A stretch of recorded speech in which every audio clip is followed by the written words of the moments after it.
नमस्कार। किसी के चेहरे की मुस्कान लौटाने से ज़्यादा नेक कार्य भला क्या हो सकता है। और आज हम जिनसे आपके मुलाकात कराने जा रहे हैं वो चेहरे की मुस्कान लौटाने में माहिर हैं, क्योंकि वो एक प्रोस्थोडोंटिस्ट हैं, यानी डेंटल सर्जन हैं, शिक्षाविद हैं, सामाजिक कार्यों में बढ़ चढ़कर हिस्सा लेते हैं और ओरल हेल्थ यानी मुख के स्वास्थ्य के लिए लोगों को जागरूक करते हैं। तो आज हमारे साथ खास मुलाकात में मौजूद हैं रास बिहारी बोस भारती यूनिवर्सिटी के वाइस चांसलर डॉक्टर हिमांशु एरन।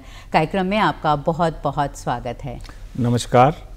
दूरदर्शन का बहुत बहुत धन्यवाद कि उन्होंने मुझे आज के खास मुलाकात के लिए आमंत्रित किया। जी, और जिस तरह से मैंने आपको कहते सुना है कि God creates and we recreate, यानी आप अपने प्रोफेशन पे बहुत गर्व करते हैं। आप हमेशा से एक डेंटल सर्जन ही बनना चाहते थे। अपने प्रोफेशन के बारे में बताइए। जैसा कि आपने कहा कि God creates we recreates, prosthodontics means कृत्रिम रोग दंत विशेषज्ञ। जिस बंदे किसी ने अपनी स्माइल खो दी है, किसी ने अपने दांत खो दिए हैं। जैसे कि आपको पता है कि जब हम मुस्कुराते हैं तो हमारे चेहरे पे सबसे पहले जो हमारी निगाह जाती है हमारे दांतों पर जाती है। अगर किसी कारणवश आपने अपने दांत खो दिए हैं तो आपकी मुस्कुराहट नेचुरली डाउन हो जाएगी। तो उसको हम गॉड क्रिएट्स, गॉड ने आपको मुस्कुराहट दी, हम उसको रिस्टोर करते हैं। That is God create we recreates. Prosthodontics basically dental surgery की एक ब्रांच है जिसमें कि हम कृत्रिम दंत लगाने के लिए कार्य करते हैं, जिसकी बहुत सारी विशेषताएं आजकल उपलब्ध हैं। जैसे कि आपने सुना होगा आजकल इम्प्लांट डेंटिस्ट्री की बात करते हैं। तो इम्प्लांट डेंटिस्ट्री जो है एक नई तकनीक है जिसके अंदर हम दांत को इम्प्लांट के द्वारा रिप्लेस करते हैं। जैसे कि आपने कहा क्या मुझे अपने प्रोफेशन पर गर्व है।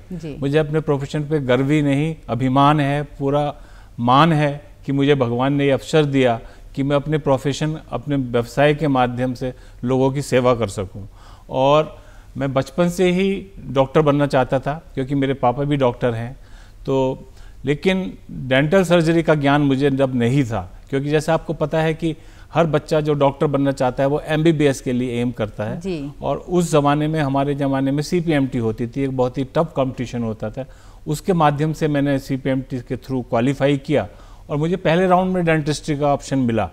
और जब मुझे वेटिंग लिस्ट के थ्रू मेडिकल MBBS का ऑप्शन मिला तो उस एक 15 दिन के पखवाड़े में मुझे समझ में आया कि मैं डेंटल सर्जरी के माध्यम से बेहतर जनता की सेवा कर सकता हूँ, बेहतर टारगेट अचीव कर सकता हूँ। तो इसलिए मैंने डेंटिस्ट्री को चुना। तो मतलब आपका शुरू से रुझान ही डेंटिस्ट्री में ही था? नहीं, शुरू से रुझान डेंटिस्ट्री में नहीं था, लेकिन मेडिकल साइड में आने के बाद मेरा रुझान डेंटिस्ट्री की तरफ बढ़ा और मुझे लगा कि इस ब्रांच के द्वारा मैं एक बेहतर समाज सेवा, बेहतर रोगियों की सेवा कर सकता हूँ। कैसा महसूस होता है आपको जब आपने किसी इस तरह की कोई सर्जरी की और किसी के चेहरे की मुस्कान वाकई में जब वापस लौट आई, तो जो उस समय जो आपको वो शुक्रिया अदा करते होंगे, उसकी जो आत्मभूति है उसको शब्दों में व्यक्त नहीं किया जा सकता। कि जैसे मैं आपको बताता हूँ कि किसी बुजुर्ग ने अगर अपने सारे दांत खो दिए हैं, जिसको हमारी भाषा में ईडेंचुलिज्म कहते हैं, और आपको पता है कि दांतों का रोल बहुत सारी चीज़ों में है, खाना खाने में है, मुस्कुराने में है, बोलने में है।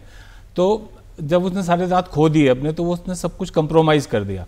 और जब मैं आपको सुनाता हूँ, जब मैं BDS 3rd ईयर में था, जब हम पहली बार क्लिनिकल वर्क शुरू करते हैं, और मैंने एक माताजी का जो 75-80 साल की रही होंगी, उनका पहली बार कृत्रिम जवाड़ा डेंचर बनाया, और उसके बाद जो उन्होंने मुझे आशीर्वाद दिया और उसके बाद जो उन्होंने मुझे अपनी खुशी जाहिर की, उसको मैं शब्दों में व्यक्त नहीं कर सकता। और मुझे हमेशा उससे प्रोत्साहन मिलता रहा है।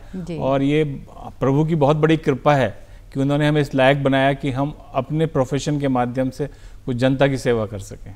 बिल्कुल। हम आपके बचपन के बारे में जानना चाहेंगे, आपके गांव घर के बारे में। एक स्टूडेंट के तौर पर आप कैसे थे? बचपन मेरा बेसिकली, मैं उत्तर प्रदेश में एक जगह है जिला बिजनौर, वहाँ के एक छोटे टाउन हल्दौर से बिलोंग करता हूँ। और मैं, जैसे मैंने आपको बताया कि मेरे फादर भी डॉक्टर हैं, वो प्रैक्टिशनर थे, और मेरी जो प्राइमरी एजुकेशन है वो हल्दौर में ही हुई। हमारा वहाँ पर एक चंद्रमणि देवनागरी इंटर कॉलेज है, वहाँ से मैंने 10th किया। जैसे मैंने बताया कि मैं बचपन से ही डॉक्टर बनना चाहता था, तो मेरा जो स्ट्रीम था वो बायो था।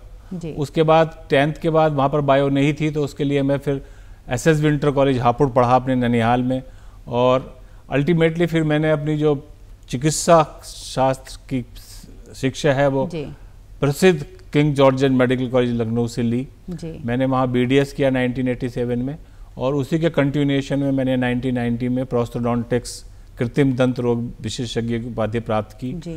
और मैंने बताया कि मेरा शुरू से ही रुझान मेडिकल की तरफ था, क्योंकि मैं मानता हूँ कि मेडिकल एक नोबल प्रोफेशन है और उसके द्वारा हम मानवता की सेवा कर सकते हैं।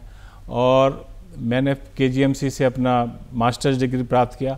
उसके बाद मेरा हमेशा चाहता था शिक्षा के क्षेत्र में जाना मैं चाहता था कि क्लिनिकल प्रैक्टिस के साथ साथ मैं बच्चों को भी पढ़ाऊँ, डॉक्टर्स बनाऊँ, क्योंकि मैं अगर अकेला एज ए क्लिनिशियन काम करता हूँ तो कुछ थाउजेंड्स पेशेंट्स को देख सकता हूँ, लेकिन अगर मैं शिक्षा के क्षेत्र में जाता हूँ और मैं डॉक्टर पैदा करता हूँ, डॉक्टर प्रोड्यूस करता हूँ, तो मैं अपने ज्ञान के माध्यम से पूरे दुनिया में व्याप्त हो सकता हूँ। और मुझे कहने में बड़ा गर्व है कि इस टाइम विश्व के हर कोने में मेरा पढ़ाया हुआ छात्र है जो दंत चिकित्सा के क्षेत्र में अपने कीर्तिमान स्थापित कर रहा है। जी बिल्कुल। तो ये एक तो आपने खुद से भी इस तरह के कार्य किए हैं जो, और इसके साथ ही आपके स्टूडेंट्स हैं जो आपके काम को आगे बढ़ा रहे हैं। आपके परिवार के बारे में भी थोड़ा जानना चाहेंगे, कौन कौन हैं आपके परिवार में, क्या करते हैं? मेरे परिवार में मेरे पिताश्री हैं डॉक्टर क्षेमेंद्र गुप्ता जी, जो कि एक आयुर्वेदिक फिजिशियन है, उन्हें अपने ऋषिकुल हरिद्वार से ही किया है। मेरी माताजी एक गृहिणी हैं, लेकिन मैं कह सकता हूँ कि मेरे परिवार की वो बैकबोन है।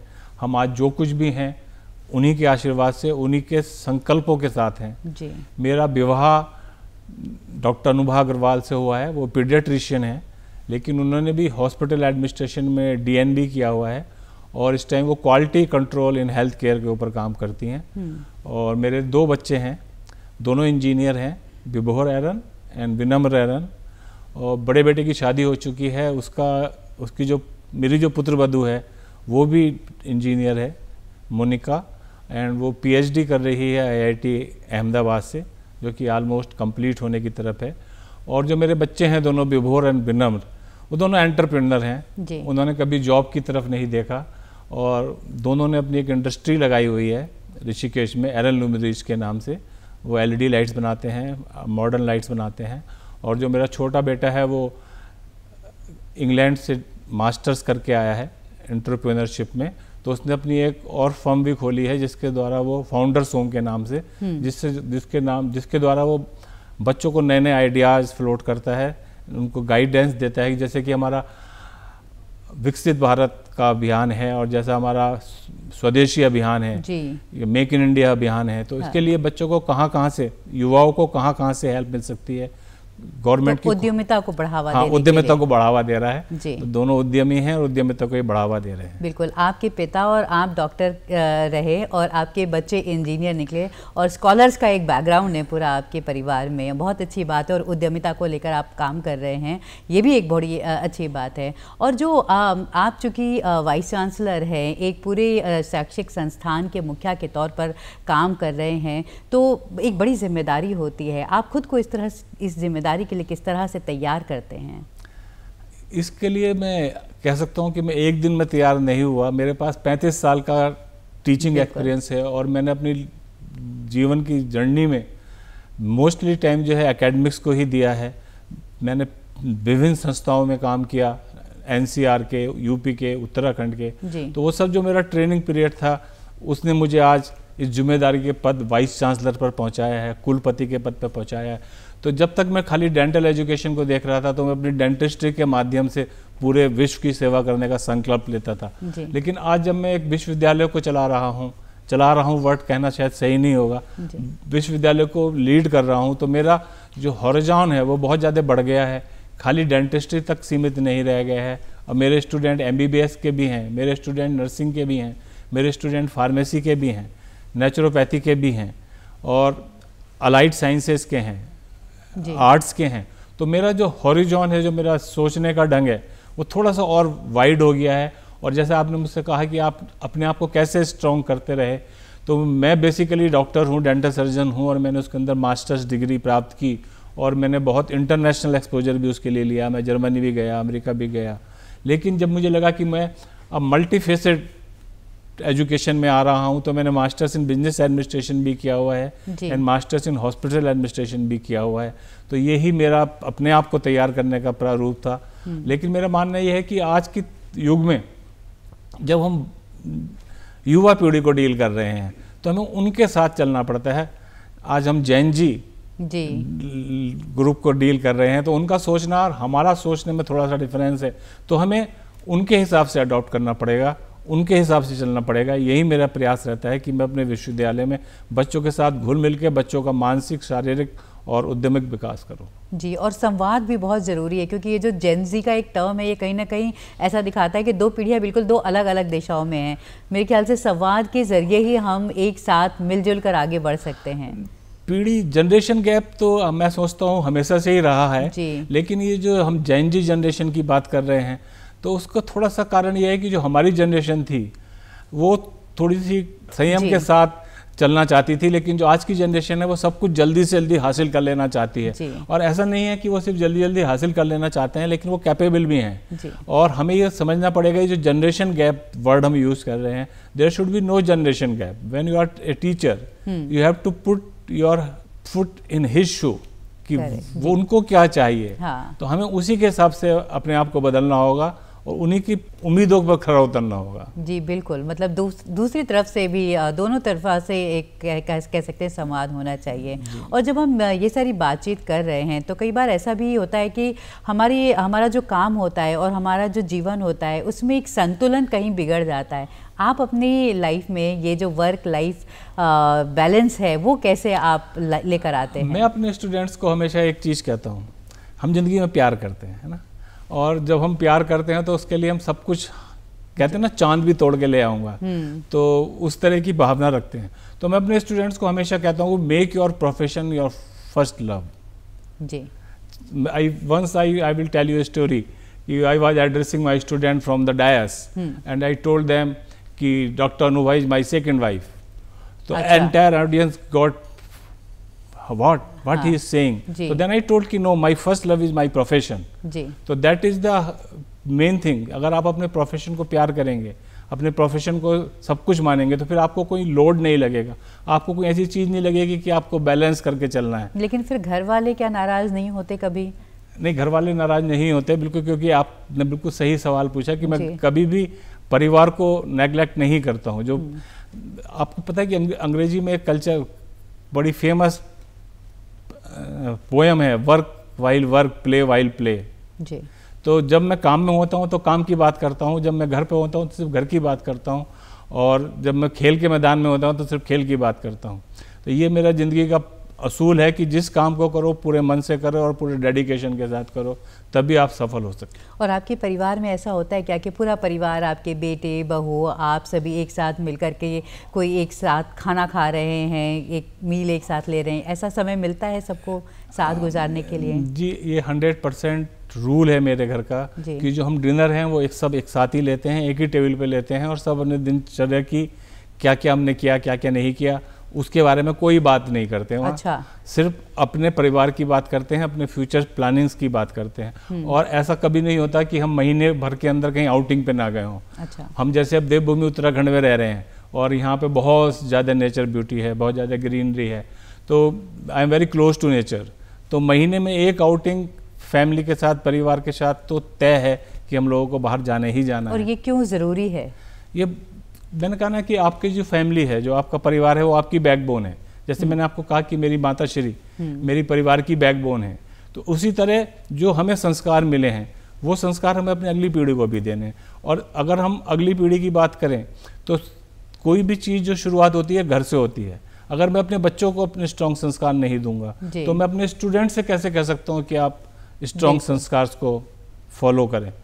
जैसे कि हमारा विश्वविद्यालय में एक सिद्धांत है, सभी विश्वविद्यालय में पढ़ाई की जाती है, लेकिन हमारे यहाँ शिक्षा, सेवा, संस्कार और राष्ट्रीयता, हम इन 4 पिलर्स के ऊपर अपने स्टूडेंट्स को तैयार करना चाहते हैं, क्योंकि जो हमारा स्टूडेंट है वही हमारे देश का भविष्य है। और कहीं ना कहीं हमारे अंदर एक ये कमी महसूस की जा रही है कि हम राष्ट्रीयता, नेशनलिज्म से दूर जाते जा रहे हैं। तो हम अपने यहाँ अपने बच्चों को ये संस्कार देना चाहते हैं कि हमें कुछ ना कुछ अपने देश के लिए भी करना है। देश प्रथम, सदैव प्रथम। जी बिल्कुल, क्योंकि कई बार हम करियर को लेकर इतने ज़्यादा उतावले होते हैं कि फिर जो संस्कारों की बात है या जो समाज की बात है, जो सोशल कैपिटल है, कहीं ना कहीं उसको पीछे छोड़ देते हैं। और अगर हम बात करें आपके बारे में, आपने बहुत सारे रिसर्च पेपर भी लिखे हैं जो डेंटल सेक्टर से जुड़े हुए हैं। किस तरह के रिसर्च पेपर्स हैं, इनके बारे में कुछ बताएं। मेरे अभी अराउंड 300 रिसर्च पब्लिकेशंस हैं और जो मेरी रिसर्च हैं वो बेसिकली डेंटिस्ट्री के ऊपर ही हैं, डेंटिस्ट्री के डिफरेंट एस्पेक्ट के ऊपर हैं। जैसे मैंने आपको बताया कि मैं सोशल एंड कम्युनिटी सर्विसेज में बहुत बिलीव करता हूँ, तो मेरे 5-6 रिसर्च पेपर हैं जिनकी बहुत ज़्यादा सर्कुलेशन है।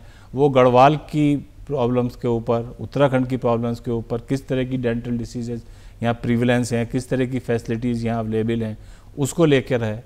जो अभी हमारी नई इम्प्लांट टेक्नोलॉजी आ रही है, जैसे मैंने आपको बताया कि हम कृत्रिम दंत रोग विभाग में आजकल इम्प्लांट का यूज़ करते हैं, तो इम्प्लांट के ऊपर भी मेरा बहुत कार्य है। और एक दूसरा फील्ड जिसके लिए मैंने आपको बताया कि मेरी वाइफ क्वालिटी हेल्थ केयर के ऊपर काम करती हैं, तो मैं भी क्वालिटी काउंसिल ऑफ इंडिया से सर्टिफाइड NABH असेसर हूँ, तो मेरा भी क्वालिटी हेल्थ केयर के ऊपर बहुत काम है। और मेरे जो रिसर्च पेपर हैं वो क्वालिटी हेल्थ केयर क्षेत्र में भी बहुत ज़्यादा हैं और उनका भी साइटेशन काफ़ी अच्छा है। जी, अगर बात करूँ मैं ओरल हेल्थ को लेकर, कितना अवेयरनेस आप पाते हैं लोगों के भीतर? क्या वो अवेयर हैं कि हमें अपने दांतों की या जो मुंह की पूरी स्वास्थ्य की देखभाल करनी चाहिए, और क्यों ये बहुत ज़रूरी है? आपने बहुत ही अच्छा सवाल रखा, क्योंकि जो ओरल हेल्थ अवेयरनेस है वो अनफॉर्चुनेटली हमारे देश में अभी काफ़ी पीछे है। और ऐसा नहीं है कि अब उसमें इम्प्रूवमेंट नहीं हो रहा है। अगर मैं अपने एजुकेशन टाइम 80s की बात करूं, 90s की बात करूं, जब ये बहुत कम थी, लेकिन अब हमारे भारत सरकार के, उत्तराखंड सरकार के और इन सब के माध्यमों से हम इस क्षेत्र में कार्य कर रहे हैं। अभी मेरी रिसेंटली माननीय राज्यपाल से मुलाकात हुई, तो उन्होंने भी मुझसे कहा कि उत्तराखंड में dental awareness, oral health awareness के ऊपर हमें कार्य करना है, तो उसके लिए हम स्कीम बना रहे हैं, क्योंकि oral health is very important. अभी तक दुर्भाग्यवश हमारे यहाँ ये माना जाता है कि जब दांत में दर्द होगा जब भी हम दांत के डॉक्टर के पास जाएंगे जी, लेकिन वो बड़ा लेट है। क्योंकि अगर और दूसरा आरोप जो दांत के डॉक्टर के ऊपर लगता है वो ये लगता है कि वो बहुत महंगे हैं। उसका 2 रीज़न है, क्योंकि जब आप लेट स्टेज में जाते हैं तो आपकी जो बीमारी है वो काफ़ी ज़्यादा बढ़ चुकी होती है और उसको ट्रीट करने में हमारे ज़्यादा एक्सपर्ट ट्रीटमेंट करने पड़ते हैं, तो वो डेफिनेटली कॉस्टली होते हैं।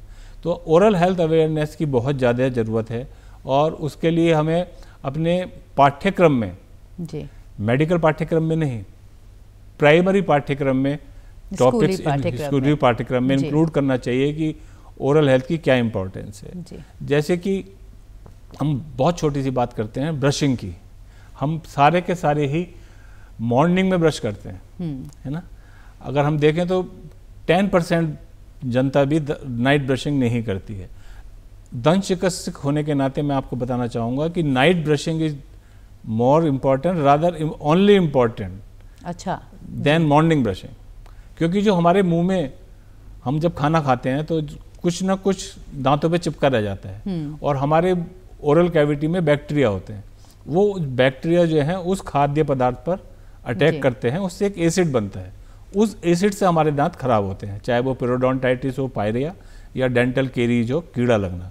तो अगर हम रात को बिना ब्रश करे सो रहे हैं तो उन बैक्टीरिया को पूरे 8 घंटे का टाइम मिल रहा है अपना गेम खेलने के लिए।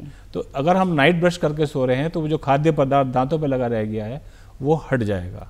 हमारे भारतवर्ष में बड़ा सिस्टम है कि रात को सोते टाइम दूध पीते हैं और दूध पीने के बाद बिना कुल्ला करे सो जाते हैं। तो ये night brushing is very important और इसमें आपका दूरदर्शन का और आकाशवाणी का भी एक बहुत इंपॉर्टेंट रोल हो सकता है कि आप ओरल हेल्थ अवेयरनेस के ऊपर कार्यक्रम करें जिससे कि आम जनता तक ये जानकारियाँ प्राप्त हो। बिल्कुल, इसीलिए जो हमारी ये बातचीत है इसके ज़रिए भी हमारे दर्शक कहीं ना कहीं बिल्कुल जागरूक हो रहे होंगे। और आप इस तरह के शिविर भी पर्वतीय क्षेत्रों में बहुत ऑर्गेनाइज करते हैं जहाँ पे डेंटल हेल्थ चेकअप की जाती है। इन शिविरों के बारे में बताइए और क्या कुछ जब आप ऐसे शिविर ऑर्गेनाइज कर रहे होते हैं आप खुद क्या कुछ सीख रहे होते हैं उस प्रक्रिया में? जैसा कि मैंने आपको बताया कि मैं बेसिकली उत्तर प्रदेश से हूँ, लेकिन जब 2010 में मैं उत्तराखंड शिफ्ट हुआ और मैंने महसूस किया कि उत्तराखंड जो है एक दूर दराज पहाड़ी इलाका है और जहाँ पर बेसिक हेल्थ तो मौजूद है लेकिन डेंटल अवेयरनेस नहीं है। तो मैंने THDC सेवा के माध्यम से दूर दराज के पहाड़ी क्षेत्रों में कैंप लगाए। और मैं आपसे साझा करना चाहता हूं कि मैंने गंगोत्री, हर्षिल, उत्तरकाशी, गजा, लमगांव आदि जैसे क्षेत्रों में जाके कैंप लगाए। और जो मैंने वहाँ पाया कि जैसे मैंने आपसे कहा कि ओरल हेल्थ अवेयरनेस आम पब्लिक में नहीं है, देहरादून में नहीं है, तो हम पहाड़ी क्षेत्र में कैसे उम्मीद करें कि उनको ओरल हेल्थ अवेयरनेस होगी। वहाँ पर जैसे मैंने आपको बताया कि अगर डेंचर, आपके दांत अगर लॉस हो गए हैं तो आपको खाने में दिक्कत हो रही है, आपको बोलने में दिक्कत हो रही है, आप दिखने में उतने सुंदर नहीं दिखाई दे रहे हैं। तो हमने वहाँ पर इस तरह के कैंप्स के माध्यम से उनके घर पर जाके उनके डेंचर बनाए और हमने करीब करीब 500 से अधिक डेंचर इन कैंप्स के माध्यम से दिए। और जैसा कि आपने कहा कि मुझे कैसा महसूस होता है, मेरे सामुदायिक सेवा कम्युनिटी सर्विस बचपन से ही मेरे हृदय के करीब है, क्योंकि जो मेरे फादर हैं वो बचपन से ही मैंने देखता आया हूँ कि वो गरीबों के लिए फ्री कैंप का आयोजन करते थे। उस ज़माने में कैटरेक्ट की बहुत प्रॉब्लम थी, तो फ्री कैंप लगाते थे रोटरी क्लब के माध्यम से। तो बचपन से ही मैंने सीखा कि हमें समाज को कुछ ना कुछ देना है। तो जब हम ऊपर के इलाकों में गए, पर्वतीय क्षेत्रों में गए और हमने वहाँ जाके इस तरह के काम किए, तो जो एक आत्मिक सुख, जो एक डॉक्टर होने का कर्तव्य निभाने की आनंद है, वो बहुत ही रूप से हमें मिला। और ऐसा नहीं कि खाली हम काम करके आ गए और भूल गए। हाँ।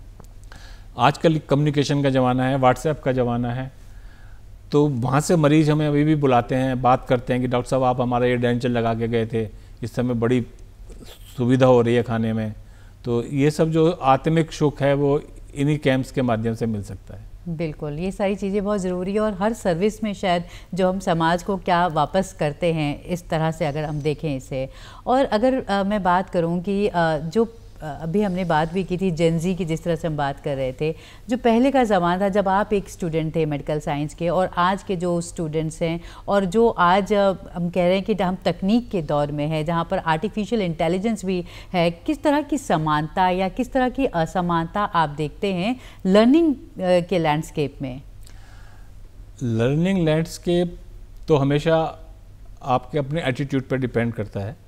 और जैसा कि आपने कहा कि हमारे ज़माने में ब्लैक बोर्ड होता था, लेक्चर लेता था टीचर और हम उसको नोट करते थे। आज के ज़माने में पावर पॉइंट प्रेजेंटेशन है, और आजकल के ज़माने में गूगल है, आजकल के ज़माने में नेट है, तो बच्चों को उतने किताबी ज्ञान की ज़रूरत नहीं रह गई है। लेकिन मैं ये कहना चाहूँगा कि जैन जी को भी ये समझना होगा कि खाली टेक्निक के माध्यम से हम एजुकेशन नहीं ले सकते, खासतौर से when we are talking of medical science. तो उसमें जो एक टीचर का रोल है, जो अध्यापक का रोल है, उसको कभी भी नकारा नहीं जा सकता। क्योंकि जो मेडिकल साइंस है, जो इंजीनियरिंग है, जो नर्सिंग साइंस है, जो पैरामेडिकल साइंसेज हैं, उसमें जो हमारे एक्सपीरियंस हैं, जो हमने 35 साल के एक्सपीरियंस सीखा है, वो हम जो बच्चों को पास ऑन कर रहे हैं वो नेट के थ्रू नहीं मिल सकता। लेकिन दूसरी तरफ मैं ये भी कहना चाहूँगा कि हमें आजकल आर्टिफिशियल इंटेलिजेंस के युग में जी रहे हैं। अगर हम आर्टिफिशियल इंटेलिजेंस के साथ अडॉप्ट नहीं करेंगे तो हम वे आउट हो जाएंगे, जो कि हमें मंजूर नहीं होगा। तो अगर हम मेडिकल साइंस की बात करें, अगर मैं अपने फादर के ज़माने की बात करूं तो वो उस ज़माने में नब्ज देख के डॉक्टर सारे रोग जान लेता था।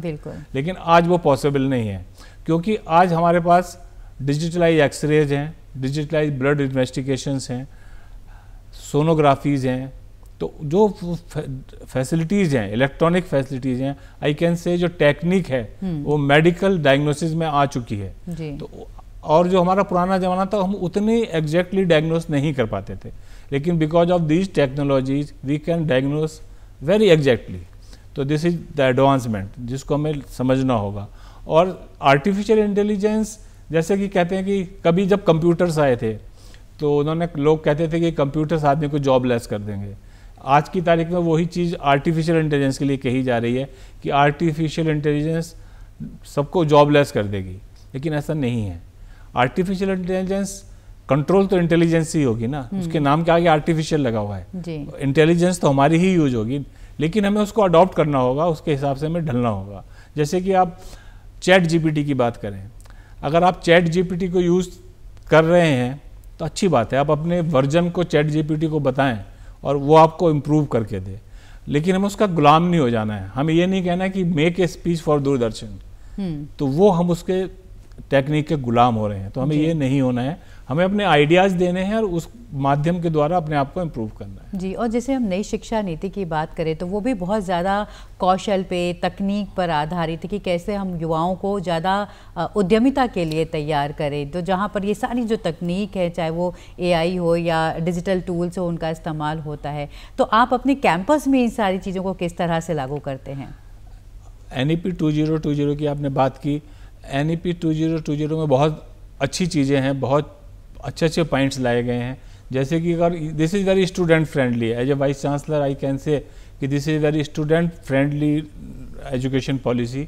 और इसमें जो एक यूनिक फीचर है वह है multiple entry and multiple exit. Means अगर 4 साल का डिग्री कोर्स है और बच्चा 1 साल में उसे छोड़ रहा है तो उसकी वो 1 साल वेस्ट नहीं जाएगी, he will get the certificate. तो क्या आपके संस्थान से इस तरह के सर्टिफिकेशन मिल रहे हैं? यस, हमारे यहाँ हमने NEP 2020 को फुल्ली अडॉप्ट कर लिया है। अगर किसी भी ग्रेजुएशन कोर्स में बच्चा अगर पहले साल कोर्स कर रहा है, जैसे हमारे यहाँ जर्नलिज्म मास कम्युनिकेशन का भी कोर्स है, तो he will get the certificate. अगर वो 2 साल का कर रहा है तो he will get the diploma. अगर वो कोर्स 3 साल का कर रहा है तो he will get the degree. और अगर वो 4 साल का कोर्स कर रहा है तो he will get the degree of research. तो ये जो एक फ्लेक्सिबिलिटी दी है ये बहुत अच्छी है स्टूडेंट्स के लिए। दूसरा, जैसे आपने कहा कि आर्टिफिशियल इंटेलिजेंस डिजिटलाइजेशन का क्या हम NEP में यूज़ कर रहे हैं? यस, बिल्कुल यूज़ कर रहे हैं, क्योंकि मैंने जैसा कहा कि जो आर्टिफिशियल इंटेलिजेंस और डिजिटलाइजेशन को यूज़ नहीं करेगा वो पीछे छूट जाएगा। क्योंकि अगर हमें राष्ट्रीय भावना के साथ स्टूडेंट पैदा करने हैं तो हमें ऐसे स्टूडेंट भी पैदा करने हैं जो अंतर्राष्ट्रीय स्तर पर कम्पीट कर सकें। तो हमारी यूनिवर्सिटी में पूरी तरह से NEP 2020 को लागू किया गया है। और जो एक और हमारा NEP 2020 का और हमारे माननीय प्रधानमंत्री जी का मेन फोकस है कि जो हमारी एजुकेशन सिस्टम है, आज की तारीख में एजुकेशन और इंडस्ट्रीज़ में एक बहुत बड़ा गैप है जी, जिसकी वजह से जो इंडस्ट्री को चाहिए हम उस तरह के बच्चे प्रोड्यूस नहीं कर पा रहे हैं।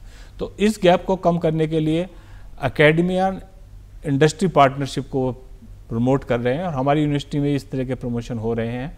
और जैसे कि अगर अब नया सिस्टम उन्होंने इंट्रोड्यूस किया है क्रेडिट सिस्टम, तो हम पूरा का पूरा सेमेस्टर एक किसी इंडस्ट्री में बच्चे की पोस्टिंग कर सकते हैं। जैसे अगर कोई बच्चा फार्मेसी का कोर्स कर रहा है तो हम उसको किसी फार्मास्यूटिकल्स कंपनी के साथ टाई अप करके एक सेमेस्टर के लिए वहाँ भेज सकते हैं और उसको वहाँ से वो पूरा सेमेस्टर उसका कैलकुलेट किया जाएगा जी। तो इस तरह की तो ये बदलाव किस तरह से देखने को मिल रहे हैं अगर मैं कहूँ, क्योंकि एक अब लंबा समय गुजर गया है, 5 साल तो गुजर ही गए हैं नई शिक्षा नीति को आए हुए, तो अब किस तरह का बदलाव ज़मीनी स्तर पर हम देख पा रहे हैं? ज़मीनी स्तर पर तो बदलाव आने में अभी समय लगेगा, क्योंकि अभी 5 साल लागू हुए, 5 साल डिक्लेयर करे हुए हैं और अभी लागू होने की फेज में है। तो मैंने अभी रिसेंटली अयोध्या में एक यूनिवर्सिटी ग्रांट कमीशन की वर्कशॉप अटेंड की थी, तो उसमें भी ये एम्फेसिस दिया जा रहा है कि हमें और तेज़ी से अडॉप्ट करना है और आने वाले समय में बहुत जल्दी इसका डिफरेंस दिखाई देने लगेगा और बच्चे जो हैं सिर्फ किताबी कीड़े ना होकर एक रियल में एंटरप्रेन्योर होंगे। दूसरा जो हमें ध्यान देना है कि हमें खाली जॉब सीकर नहीं बनाने हैं, बिल्कुल जैसे मैंने अपने बेटों का एग्जाम्पल दिया, हमें एंटरप्रेन्योर बनाने हैं जो जॉब क्रिएटर हों। हम खाली ये ना देखें कि हमें डिग्री हासिल करनी है और हमें नौकरी लेनी है। तो अगर किसी बच्चे ने मेडिकल साइंस में पढ़ाई की, अब वो किस तरह से एंटरप्रेन्योरशिप के लिए आगे कदम बढ़ा सकता है? मेडिकल साइड तो शुरू से ही एंटरप्रेन्योर्स की रही है, क्योंकि कोई भी डॉक्टर खाली जॉब की तरफ ओरिएंटेड नहीं है, he can start practice any time. तो डॉक्टर्स तो हम मेडिकल साइड तो आई कैन से in the sins beginning is was entrepreneur job. हमेशा से ही प्रैक्टिस करने पर ज़्यादा जोर दिया जाता था मेडिकल साइंस में, तो डेंटल साइंस में भी। तो lot of scope to do your start your practice. अगर आपने रेडियोलॉजी में किया है तो आपको ज़रूरी नहीं है कि आप नौकरी करें, आप रेडियोलॉजी का डायग्नोस्टिक सेटअप खोल सकते हैं। एंड आजकल गवर्नमेंट की भी बहुत सारी स्कीम है, डॉक्टर्स के लिए कम इंटरेस्ट पे लोन अवेलेबल है और इस तरह की फैसिलिटीज़ हैं। तो डॉक्टर्स तो, और उत्तराखंड को तो बहुत सारे डॉक्टर्स की ज़रूरत है जो पहाड़ों में जाकर के अपनी सेवाएं दें जी। और हर व्यक्ति अपने जीवन में अपने अपने लक्ष्य तय करता है और समय के साथ साथ जैसे जैसे वो आगे बढ़ता है या कहें कि उन लक्ष्यों को हासिल करता जाता है तो अपने लक्ष्य को अपडेट भी करता है। आपके अभी आगे के लक्ष्य क्या हैं? मैं वैसे तो अभी एपिटोम पे पहुंचा हुआ हूँ किसी यूनिवर्सिटी के कुलपति होना जी बिल्कुल, एजुकेशन में आई कैन से कि हाईएस्ट पोजीशन। हाँ, लेकिन कभी भी आदमी को ये नहीं सोचना चाहिए कि मैं हाईएस्ट पे पहुंच गया हूँ तो दिस इज एनफ। हाँ, तो I usually keep updating myself. As I told you, I've done MBA and MHA. You will surprise, I will did MBA and MHA after 50. अच्छा, तो I'm हाँ, always, मतलब ये वो उम्र है जब हमें लगता है कि हमने जो सीखा था वो सीख लिया, नहीं, पर आपने उसके बाद भी मैंने कहा ना कि जैसे मुझे लगा कि मैंने अभी डेंटल सर्जरी में मास्टर्स किया हुआ है, मैंने बाहर से इंटरनेशनल कोर्सेज किए हुए हैं, लेकिन अब मैं जनरल एकेडमिक्स में आ गया हूँ, तो फिर then I updated myself. जी, तो these kind of things I am continuously doing, I am continuously attending the workshops and I'm continuously attending the continuing education program.